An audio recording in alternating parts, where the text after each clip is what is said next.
মাননীয় স্পিকার, এটা পড়তে যে মনে হলো ৩৩-এ পাশের একটা থিওরি আছে মাননীয় স্পিকার। এই যে আমরা ৩৩-এ পাশ পরীক্ষা করি না, আমাদের দেশে এক্সামিনেশন সিস্টেমে ৩৩-এ পাশ, এটা পড়তে যে মনে হলো কি আমি ৩৩-এ পাশের স্টেজে আছি। ৩৩-এ পাশ আসলো 1858 সালে। এই উপমহাদেশে যখন ম্যাট্রিকুলেশনের পরীক্ষা শুরু হবে, সেই সময় কতই পাশ হবে নির্ধারণ করতে পারছে না। তখন ব্রিটিশ শাসক ছিলেন, ব্রিটিশদের কাছে পাঠানো হলো যে ৩৩-এ কততে পাশ হবে। তখন ব্রিটেনে পাশের মার্কস ছিল ৬৫ নাম্বার। ব্রিটিশরা মনে করতেন এই উপমহাদেশের মানুষ ব্রিটিশদের থেকে অর্ধেক বুদ্ধি ধারণ করে, তাই ওনারা ৩২.৫ নাম্বারে পাশের মার্কস করলেন মাননীয় স্পিকার। ওখানে ছিল ৬৫, এখানে হলো ৩২.৫। ৪ বছর পরে 1862 সালে এটা ৩৩ করা হলো। আমার মনে হচ্ছে ওনারা এমনভাবে লিখেছেন, আমি কি সেই ৩৩ পাশের মতো ওনাদের থেকে এখন অর্ধশিক্ষিত আছি? যেখানে মাননীয় স্পিকার, জুলাই গণ অভ্যুত্থান, জুলাই সনদের কোনো শব্দ এখানে ওনাদের সুপারিশের মধ্যে নাই মাননীয় স্পিকার। এটা অত্যন্ত দুর্ভাগ্যজনক এবং দুঃখজনক। মাননীয় স্পিকার, এখন যদি বলি যে এটা কবে হবে, তাহলে ফিলিস্তিনি জাতীয় কবি মাহমুদ দারুইশের একটি কবিতার কথা মনে পড়ে। ওনারা কবে এটা শুভবুদ্ধির উদয় হবেন।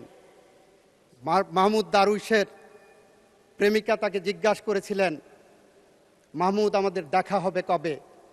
উনি বলেছিলেন যেদিন যুদ্ধ থামবে। প্রেমিকা জিজ্ঞাসা করলেন, যুদ্ধ কবে থামবে?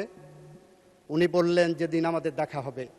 মাননীয় স্পিকার, ওনাদের সাথে আজকে আমাদের সম্পর্কের জায়গাটা এরকম চলে গেছে। কবে আমাদের মিল হবে? যেদিন ওনাদের শুভবুদ্ধির উদয় হবে। শুভবুদ্ধির কবে উদয় হবে? যেদিন আমাদের দেখা হবে। মাননীয় স্পিকার, আমার 26 সেকেন্ড সময় আছে, আমি আরো 5 মিনিট সময় চেয়েছি মাননীয় স্পিকার। জি, আপনাকে 4 মিনিট সময় দেওয়া হবে। 4 মিনিট। মাননীয় স্পিকার,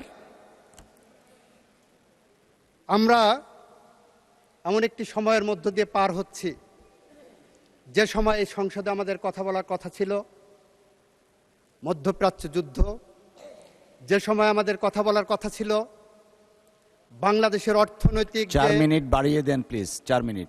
আমাদের অর্থনৈতিক যে মেরুদণ্ড ভেঙে গেছে, সেই মেরুদণ্ডকে কিভাবে সোজা করতে পারি, এ সময়ে কথা বলার কথা ছিল আমাদের জুলাই যোদ্ধাদের স্বপ্ন কিভাবে বাস্তবায়ন করতে পারি। আমাদের কথা বলার কথা ছিল কিভাবে বাংলাদেশের কৃষকের পাশে দাঁড়াতে পারি। আমাদের কথা বলার কথা ছিল কিভাবে বাংলাদেশের ভুখা নাঙা মেহনতি মানুষের পাশে দাঁড়িয়ে বাংলাদেশের আগামী ভবিষ্যৎ আমরা তৈরি করতে পারি। অথচ আমরা কথা বলছি কি নিয়ে? গণভোটের 4টি প্রশ্ন নিয়ে। মাননীয় স্পিকার, গণভোটের 4টি প্রশ্ন ছিল, তার 3.5টি প্রশ্নের ব্যাপারে বিএনপির কোনো আপত্তি কখনো ছিল না। বাকি অর্ধেক যে প্রশ্নটা, সে আধা প্রশ্নটা হলো আধা প্রেম আধা প্রতারণা। আধা প্রেম কীরকম দেখাচ্ছেন? আমরা জুলাই সনদ বাস্তবায়ন করতে চাচ্ছি, এটা জুলাই সনদের অংশ। আধা প্রতারণা হলো জুলাই সনদের মধ্যে বলা আছে ওই প্রশ্নটা কখনোই প্রাসঙ্গিক হবে না, বিএনপির জন্য অ্যাপ্লিকেবল হবে না। বিএনপির জন্য অ্যাপ্লিকেবল হবে তার নোট অফ ডিসেন্ট। আমরা সেই কারণে বলছি, ভাইরা আমার, আমরা নির্বাচনের মাঠে, মাননীয় সংসদ সদস্য আই স্ট্যান্ড কারেক্টেড। মাননীয় স্পিকার, আমি দুঃখ প্রকাশ করছি, নির্বাচনের মাঠে আমাদের নিজস্ব এজেন্ডা ছিল।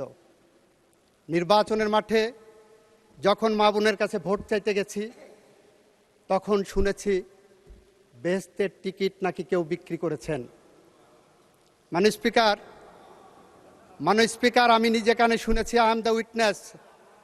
দ্বিতীয়ত আপনাদেরটা শুনো মাননীয় স্পিকার, আপনার মাধ্যমে বলতে চাচ্ছি, যদি ভুয়া হয়ে থাকে, প্লিজ আপনারা কথা বলবেন না। যদি ভুয়া হয়ে থাকে মাননীয় স্পিকার, তাহলে ধন্যবাদ জানাচ্ছি। তাহলে জাতির কাছে যারা বলেছিলেন ধানের শীষা দাঁড়িপাল্লায় আসলে বেহেশতের টিকিট পাওয়া যাবে, তাহলে আজকে তারা স্বীকার করছেন তারা বেহেশতের টিকিটের ধারক নহে। মাননীয় স্পিকার, আমাদের আজকে কথা বলার কথা ছিল ফ্যামিলি কার্ড নিয়ে। কিভাবে আরো বেশি পরিশীলিতভাবে ফ্যামিলি কার্ড 4 কোটি মানুষের কাছে পৌঁছে দেওয়া যায়। ওনাদের উচ্চারণ করার কথা ছিল ফ্যামিলি কার্ডের বিরুদ্ধে কোনো অনিয়ম হচ্ছে কিনা, কোনো দলীয়করণ হচ্ছে কিনা, কোনো দুর্নীতি হচ্ছে কিনা সেই মর্মে কোনো আলোচনা নাই মাননীয় স্পিকার। কৃষক কার্ড নিয়ে, কৃষকের ভাগ্য নিয়ে কোনো আলোচনা নাই মাননীয় স্পিকার। মাননীয় স্পিকার, ইমামদের জন্য ভাতা চালু করা হয়েছে, আমাদের মাননীয় প্রধানমন্ত্রী করেছেন, সেই মর্মে কোনো আলোচনা নাই মাননীয় স্পিকার। ধন্যবাদ নাই। আমি ধন্যবাদ জানাতে চাই মাননীয় বিরোধী দলের মাধ্যমে ওনাদের সংসদ সদস্যদেরকে। এই সংসদ মাঝে মাঝে নির্জীব হয়ে গিয়েছিল, মাঝে মাঝে অনাহুত কারণে, উইদাউট এনি রিজনেবল গ্রাউন্ড ওনারা বয়কট করেছেন, উত্তেজনা সৃষ্টি করেছেন। এখনও যেমন উত্তেজনা সৃষ্টি করলেন। এতটুকু যদি না থাকে, প্রেমের কি স্বাদ বলো যদি কাটা না থাকে। আমরা সেই কারণে মাননীয় স্পিকার বলছি, আসেন বাংলাদেশকে গড়ি, আসেন শহীদ রাষ্ট্রপতি জিয়াউর রহমানের আদর্শে গড়া যে বাংলাদেশ। আপনাদেরকে ধন্যবাদ জানাই, অনেকে শহীদ রাষ্ট্রপতি জিয়াউর রহমানের আদর্শের কথা বলেছেন, খালেদা জিয়ার কথা বলেছেন। আসেন সেই স্বপ্নের সিঁড়ি বেয়ে হেঁটে চলি। যদি আমরা ব্যর্থ হই, তাহলে কবি হেলাল হাফিজের ভাষায় আমরা উত্তর পুরুষের ভীরু কাপুরুষের উপমা হয়ে থাকব।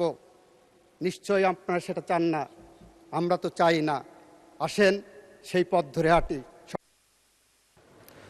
ধন্যবাদ মাননীয় সদস্য, ধন্যবাদ মাননীয় সদস্য। মাননীয় সদস্যবৃন্দ, আমরা মহান জাতীয় সংসদে সর্বদাই একটা শৃঙ্খলা চাই। আজকে মাননীয় সংসদ নেতা যে ডিসেন্সি এবং শৃঙ্খলার নিদর্শন দেখিয়েছেন, আমরা অন্যান্য সম্মানিত সদস্য, মাননীয় সদস্য যারা আছি, তারা আমরা একটু অবজার্ভ করব। আজকে মাননীয় সদস্য বক্তব্য রাখছিলেন, মাননীয় আইনমন্ত্রী, উনার সামনের আসন ছিল মাননীয় সংসদ নেতার। যেহেতু ফ্লোর ক্রসিং হয়ে যাবে, উনি তৃতীয় সারিতে বসলেন। সো এইটা আমি একটা এক্সাম্পল দিচ্ছি towards all the others honourable member. Let us learn. অসংখ্য ধন্যবাদ।